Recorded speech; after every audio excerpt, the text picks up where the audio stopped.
제가 평생을 살아오면서 저희 부모님이, 아버지가, 어머니가 저한테 공부해라, 공부 열심히 해라 라는 말을 단 한 번도 하지 않았습니다. 이렇게 말하면 저희 목사가 공부를 잘해서 그런가 보다 생각하시는데 그렇지 않았습니다. 성적은 별로 어렸을 때 좋지 않았습니다. 왜 그러셨을까 생각해 봤더니요, 저희 부모님이 저를 믿어주신 겁니다.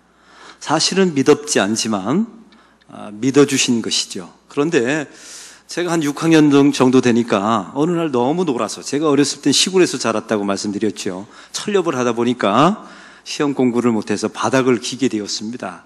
저도 양심이 있는지라 이 성적표를 가져다가 부모님에게 보여줄 수가 없는 겁니다.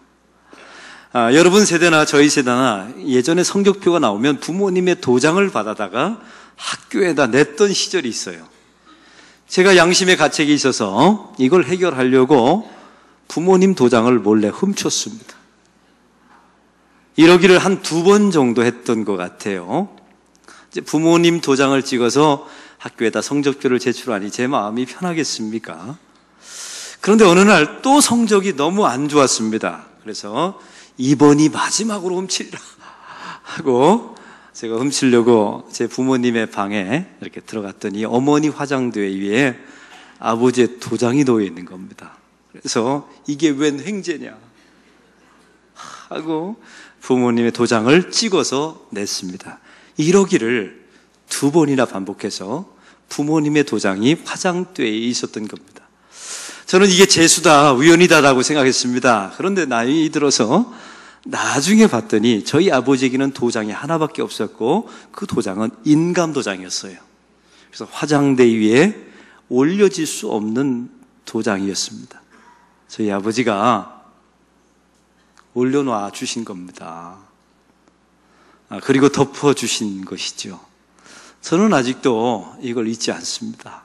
그리고 저도 아버지가 되면 저런 아버지가 돼야지, 이런 생각을 가졌던 적이 있습니다. 이 설교를 다음 주 금요일 날 저희 아버지가 서울에서 보실 텐데 이 자리를 빌어서 감사의 인사를 전합니다.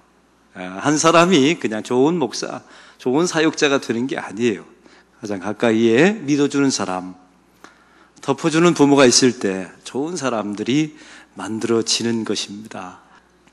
저는 오늘 말씀을 통해서 그런 관점으로 보기를 원합니다. 사도 바울은 에베소에서 3년 동안 목회와 사역을 했습니다. 그리고 그 에베소에서 사도행전 19장 21절에 보면 후에 로마를 보아야 하리라 라는 하나님의 음성을 듣게 되었지요.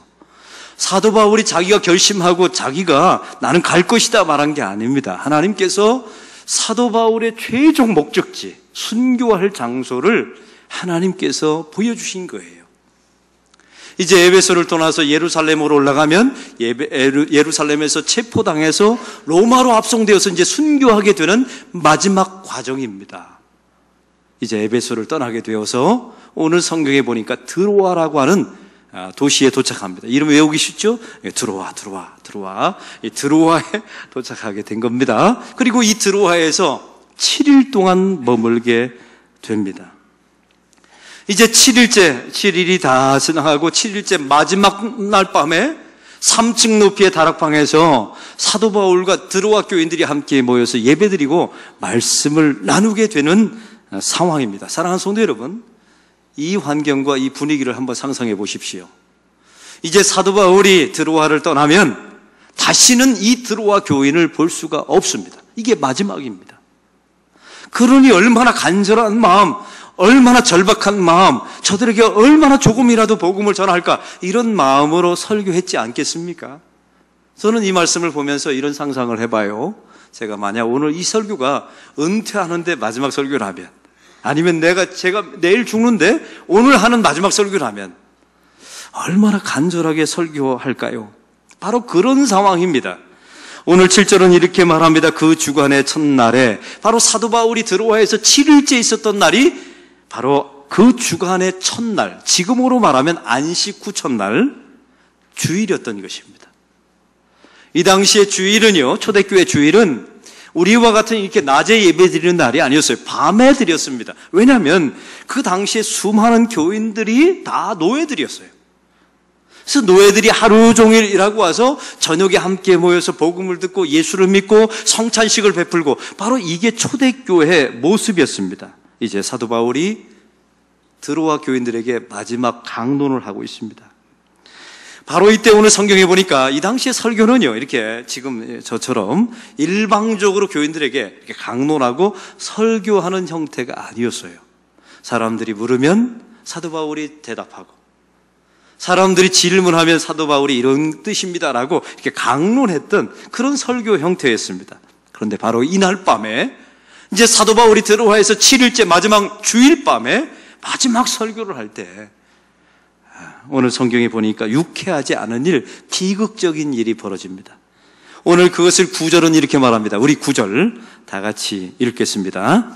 유두구라 하는 청년이 창에 걸터 앉아 있다가 깊이 졸더니 바울이 강론하기를 더 오래 하매 졸음을 이기지 못하여 3층에서 떨어지거늘 일으켜 보니 죽었느니라. 오늘 이 사도행전의 말씀은 의사 누가가 기록한 성경입니다. 역사이죠. 그럼 의사 누가는 직업이 의사예요. 당연히 이것은 오늘 성경에 나와 있는 유두구는 확실하게 생리학적으로 죽은 게 맞습니다. 의사가 죽었다고 판결했으니까요. 이런 유두구를 오늘 성경의 사도 바울을 통해서 하나님이 살려주셨다는 이야기입니다. 이런 유두구의 이야기를 여러분 깊이 한번 생각해 보십시오. 이게 도대체 나의 신앙과 어떤 연관성이 있는 겁니까? 내가 예수를 믿는 것과 도대체 이 유두구가 3층 높이에서 하나님의 말씀을 듣다가 졸다 떨어져 죽었다, 이게 도대체 우리와 어떤 연관성이 있는 것입니까? 이런 본문과 설교를 하면요, 많은 교인들의 얼굴에 이렇게 써 있어요. 나더러 어쩌란 말이냐, 나더러 어쩌란 말이냐. 도대체 이 말씀이 이 중요한 사도행전의 마지막 이렇게 열차, 마지막 순교와 마지막 복음의 역사를 위해서 쭉 내닫는데, 이 중요한 시점에 왜 하나님께서 이 유두구 청년이 말씀 듣다가 졸다가 떨어져 죽은 이야기를 기록했을까요? 옛날에 부흥사 목사님들은요, 이 본문을 가지고 이렇게 설교했던 기억이 납니다. 졸면 죽는다, 졸지 말아라. 그럼 이 말씀 듣다가 교인들이 깜짝 놀라가지고 막 회개하면서 주님 조금 전에 졸았습니다, 이렇게 적용했던 적도 있었어요, 옛날에. 그리고 창문에 걸터 앉지 말아라, 하나님의 교회 일할 때는 창문에 걸터 앉지 말고 중심에 들어와서 일해라, 이런 것도 했고요. 또 어떤 때는 죽어도 하나님의 백성은 살릴 것이다, 이런 설교도 들었던 기억이 납니다. 오늘 본문은 이런 도덕적인 이야기나 하자고 적어놓은 이야기가 아닙니다. 오늘 말씀의 전체 내용은 이렇습니다. 이 드로아에서 사도 바울이 7째 날 마지막 날 주일 밤에 복음을 전했을 때 저 3층에서 걸터 앉다가 졸다가 떨어져 죽은 유두구의 이야기입니다. 이 사건을 통해서 우리가 하나님 앞에서 어떤 존재인가를 성경은 아주 뚜렷한 그림으로 말하고 있고요. 이게 첫 번째 그림이고, 두 번째는 그렇게 불가능하게 떨어져 죽은 그 사람을 어떤 방식으로 구원해 주는가, 이 하나님의 구원의 방식. 그리고 세 번째는 이 모든 사건을 통해서 하나님이 어떤 분이신가, 이것을 아주 명확하게 보여주는 그림이에요. 우리가 도대체 내가 받은 구원은 어떤 모양인가, 어떤 방식으로, 우리는 하나님 앞에 어떤 존재이며 하나님은 어떤 분이신가, 이걸 보여주는 구원의 그림이었던 것입니다. 사랑하는 성도 여러분, 우리는 먼저 유두구가 어떤 사람인지를 주목해 보아야 합니다. 유두구는 당시 보편적인 노예의 이름이었어요. 예를 들면 조선시대 때 가장 많은 그 종들의 이름이 뭐였습니까? 돌쇠였어요, 돌쇠. 돌쇠라고 말하면 사람들은 척 알아듣는 거예요. 이건 노예다, 종이다. 마찬가지입니다. 유두구 하면 이 당시의 노예들 대부분의 사람들에게 붙여준 이름이 유두구였던 겁니다.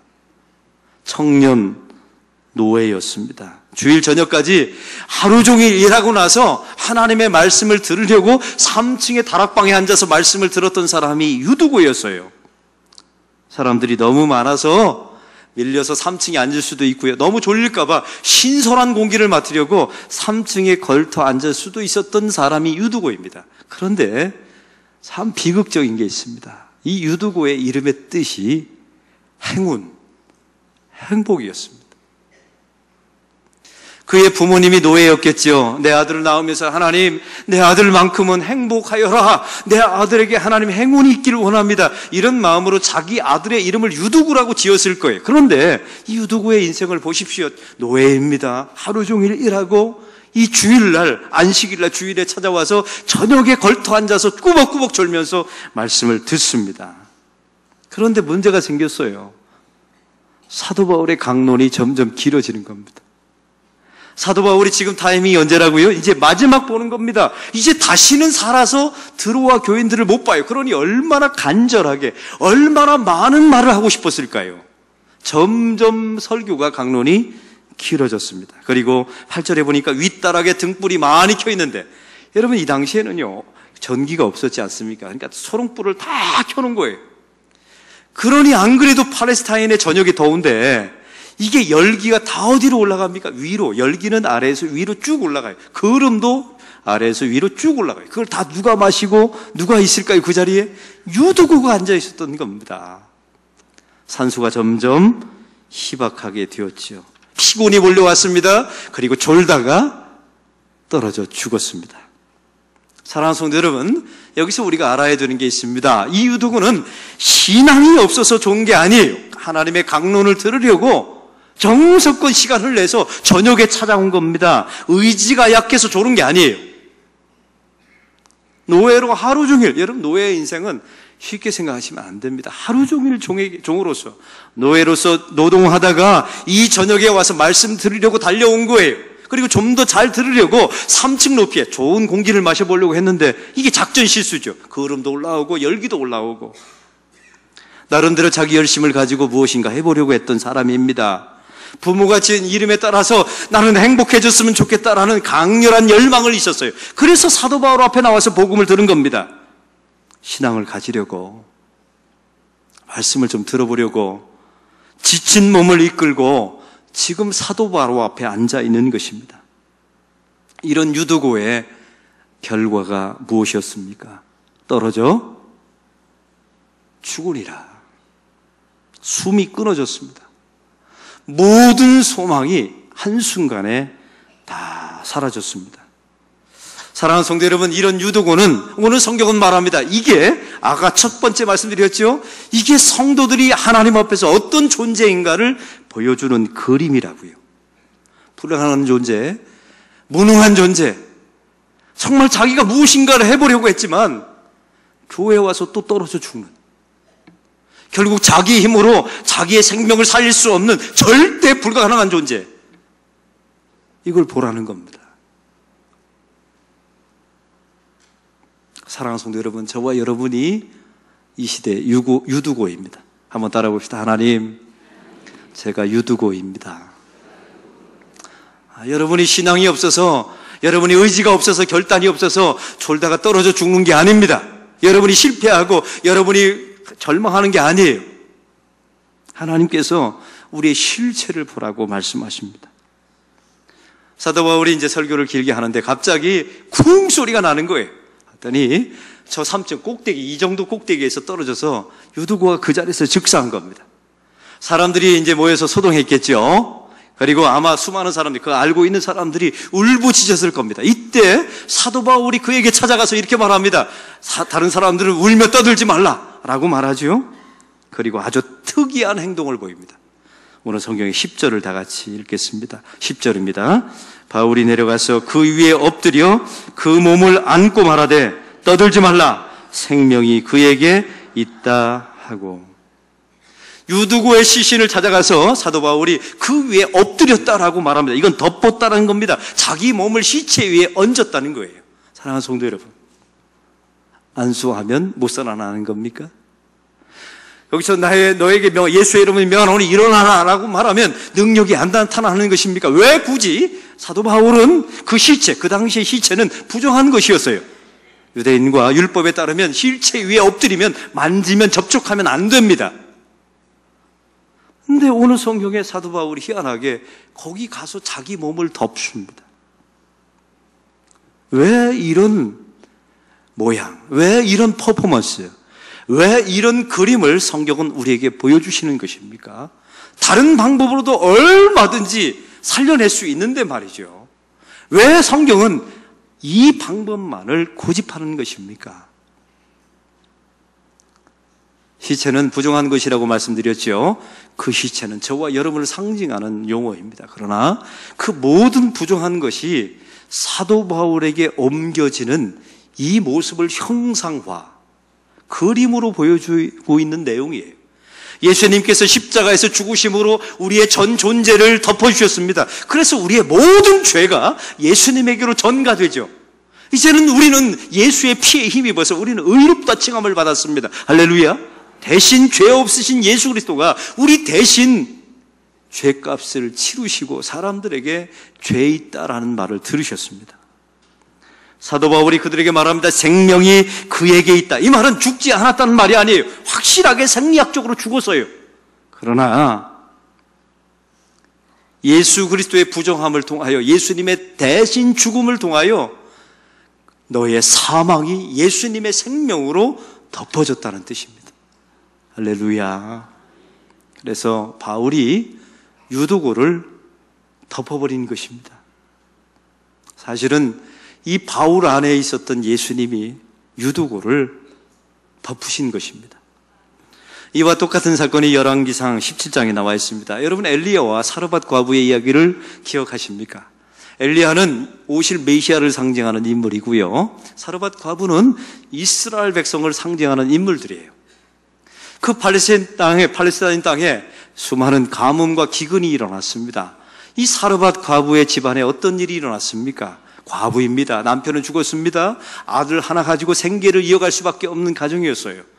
여러분, 이 여인이 노력이 부족했나요? 불성실했기 때문에 이런 일이 벌어진 겁니까? 아니요. 자기가 여러분 과부가 되기를 원하는 사람이 어디 있어요? 또 흉년까지도 만났습니다. 이제 가루 한 움큼과 기름 조금을 가지고 먹고 죽겠다라고 이제 마지막 연명하고 있어요. 근데 이 집안에 엘리야가 찾아옵니다. 그리고 말합니다. 그 남아있는 보리와 가루와 기름을 가지고 떡을 구워 나에게 달라고. 이 사르밧 과부의 위대한 헌신을 보십시오. 내 자식과 내가 먹어도 부족한 거예요. 이거 먹으면 죽습니다. 이제 이거밖에 안 남았어요. 근데 그걸 구워다가 엘리야에게 갖다 바칩니다. 위대한 헌신, 놀라운 충성 아닙니까? 성경에 보니까 그의 집안에 가루 그릇과 가루 항아리와 기름병이 마르지 않았다라고 나와 있습니다. 우리는 그렇죠. 옳거니 맞다. 충성했으니 이런 결과가 있지. 이렇게 결론 지어버리고 끝나요. 그 다음 절을 읽어보셔야 돼요. 그 다음에 보면요, 이 사르밧 과부의 아들이 갑자기 죽습니다. 모든 게 형통해야 되고, 여러분 아까 말씀드렸죠. 유두고가 노예 생활을 합니다. 지쳐서 하루 종일 일하고 노동하고 와서 복음을 들으면 나았다, 회복되었다, 승리하였다 이렇게 선포해야 되는데 유두고가 떨어져 죽었어요. 오늘 사르밧 과부도, 과부의 아들도 죽었다는 이야기가 열왕기상 17장에 나옵니다. 이때 어떤 일이 벌어지게 됩니까? 이 사르밧 과부가 이렇게 말합니다. 왜 나의 죄를 생각나게 하십니까? 왜 내 아들을 죽게 하려고 내게 오셨습니까? 이걸 한마디로 말하면 당신 때문에 내 아들이 죽었습니다. 이렇게 말해버리고 말아요. 사랑하는 성도 여러분, 이게 사르밧 과부의 실제 모습입니다. 이게 진짜 모습이었던 거예요. 이걸 주님께서 다 벌거벗겨 놓으십니다. 이런 상황, 이 아들을 죽음을 통해서 이 사르밧 과부의 충성, 헌신, 이게 대단한 것이 아니라 본래 이런 모습. 당신 때문에 내 아들이 죽었습니다. 이 말을 해버리고 말지요. 이때 엘리야가 그 죽은 아들을 번쩍 들어서 다락방으로 올라갑니다. 이 다락방은 부활의 공간입니다. 항상 성경에 다락방 하면 이게 항상 부활의 공간. 그리고 3번이나 엘리야가 그 죽은 아들의 위에 몸을 구부립니다. 이건 덮었다는 뜻이에요. 똑같은 장면이, 똑같은 그림이 나와 있습니다. 그리고 그 죽은 아들이 살아납니다. 왜 이와 같은 퍼포먼스, 왜 이와 같은 그림을 또 성경은 우리에게 말하고 있는 것입니까? 죽은 시체입니다. 우리 모두는 다 그런 존재입니다. 아니, 이 사르밧 과부의 영혼도 바로 그런 존재였어요.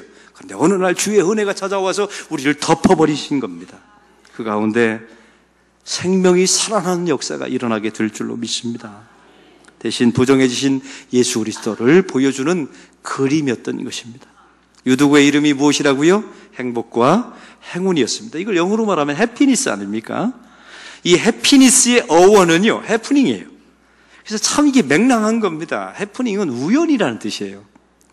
우연을 따라 산다고요? 행복하여라. 이 말은 우연을 통해서, 재수를 통하여 너에게 좋은 일이 있었으면 좋겠다는 뜻이에요. 기독교는 해피니스를 추구하는 종교가 아닙니다. 기독교는 엄밀하게 말하면요, 블레싱이에요. 블레싱. 축복이라는 뜻이죠. 근데 그 축복이라는 어원이 무엇인 줄 아십니까? 블러드예요. 피입니다. 피. 참 기가 막히죠. 어떻게 피에서 축복이 나왔는지 몰라요. 왜냐하면 이게 다 기독교적인 사고와 가치관에서 나온 영어거든요. 피 흘림이 없이는, 누군가가 대신 죽어주는 대속이 없이는 절대로 블레싱 축복은 없다라는 하나님의 뜻입니다. 바로 오늘 본문에 그와 같은 사건이 벌어지게 된 것입니다. 사도 바울이 오늘 성경에 보니까 엎드렸다라는 내용이 나왔어요. 한번 따라해볼게요. 엎드렸다.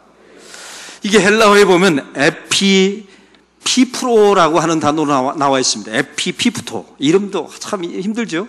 헬라어가 참 어려워요. 이 말의 뜻은 이렇습니다. 덮다, 덮치다, 밀어닥치다라는 아주 강력한 용어예요. 예수님의 생명이 유두고의 생명을, 유두고의 사망을 덮쳐버린 겁니다. 이게 본 뜻이에요. 그래서 그 유두고의 모든 죄가 예수님에게로 전가되고, 그래서 그 대속으로 유두고가 생명을 얻는 그림을 사도 바울을 통해서 보여주신 것입니다. 사도 바울의 인생을 보세요. 자기 의가 충만했죠. 그런데 그가 한 짓은 무엇이었습니까? 예수 믿는 사람을 잡아 죽이다가 일생을 바쳤던 사람이에요. 다메스커스로 예수 믿는 사람을 잡아 죽이러 갑니다. 놀라운 것은 그때 예수님께서 그 사울 바울을 추격하십니다. 끝까지 찾아오시죠. 그리고 그 바울을 예수님이 덮쳐버리십니다. 왜 성경은 이걸 덮쳤다는 표현을 자꾸만 쓸까요? 사도 바울이 주님 저를 찾아오십시오, 메시아를 주십시오, 예수님을 단 한 번도 기도한 적이 없고 상상한 적도 없어요. 사도 바울은 자기 확신을 가지고 사망의 길 다마스커스로 가고 있었던 겁니다. 내버려두면 죽어요. 예수님께서 그래서 그를 추격해 오셔서 그를 덮치십니다. 사울아, 사울아, 어찌하여 내가 나를 핍박하느냐? 주여, 네 시오니까 내가 핍박하는 예수라 하고 쓰러지고 눈을 멀게 하십니다. 아나니아의 집에 끌려갔을 때, 데려갔을 때 우리 하나님께서 아나니아 선자에게 뭐라고 말합니까? 이 사람은 이방인을 위하여 택한 나의 백성이라. 사랑하는 성도 여러분, 이걸 잊지 말라고 주님께서 이 그림을 오늘도 이 성경을 통해서 보여주십니다. 사랑하는 성도 여러분, 우리가 신앙생활하면서 성도로서 조심해야 될 게 있습니다. 우리가 구원받았지 않습니까? 그럴 만해서 나는 자격이 있어서 구원받았다는 생각을 버리십시오. 하나님의 은혜와 구원에 어떤 의도 끼워 넣어서는 안 됩니다. 그리고 날마다 그걸 끼워 넣지 않으려고 날마다 발버둥 치면서 싸워가셔야 합니다. 그게 성도의 인생이에요. 그리고 주님께서 나를 추격하셔서 어느 날 갑자기 덮치셔서 주의 은혜가 우리 가운데 임하고 나의 사망이 생명으로 바뀌었다는 사실을 날마다 잊지 않는 여러분이 되길 바랍니다. 그러면 견딜 수 있어요. 그러면 승리할 수 있습니다. 그런 성도가 이 험난한 세상 속에 살아남을 수가 있습니다. 그런 성도가 되기를 주의 이름으로 축원합니다. 하나님 아버지, 오늘 말씀을 통하여